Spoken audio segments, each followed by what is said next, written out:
Today, I want to talk about a commonly overlooked plant that can be used as an attractant for various types of beneficial insects. And this plant is the wild cucumber, right? Now, it's not a true cucumber, and it's in a totally different genus than the garden cucumber that we're used to. But this plant, when it flowers, can bring in a pretty good variety of beneficial insects. And this is a plant that is also native to North America. So here, of course, we have the wild cucumber, or Echinocystis lobata. As we can see by the genus name Echinocystis, it is very different from that of the garden cucumber. The garden cucumber is from the genus Cucumis, right? So they are in totally separate genre. So they're not closely related, but this plant still has the name wild cucumber. So this plant, of course, is a climbing vine. It's an annual. It'll grow up fence posts, fencing,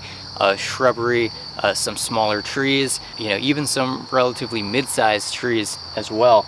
And this plant is known for its white flower spikes, right, that it produces, and they have a very rich floral scent to them as well.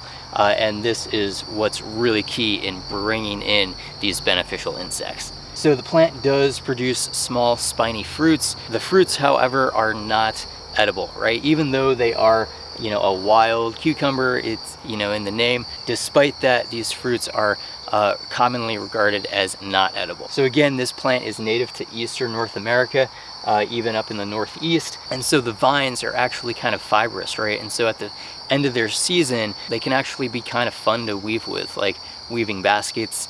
I wove some sandals out of them one time, so it's pretty cool.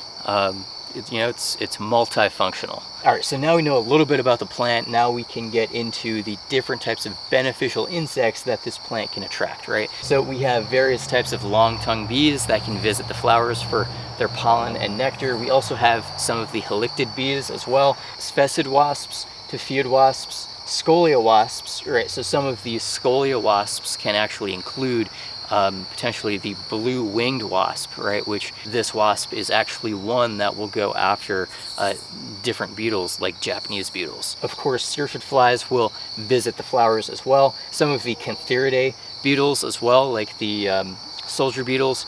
And then we also have the ambush bug, right? And I have seen this ambush bug on some of the flower spikes, just kind of camoed in on that plant, and it will actually go after some of these other insects, right? And it can go after a bunch of different pest insects as well. I did a video just about the ambush bug. All right, so thank you so much for checking out this video on the wild cucumber as an attractant to beneficial insects. This is a vining plant that can be found pretty commonly in wild or neglected landscapes, and now we see a little bit more value in it than what we may have seen it as in the past.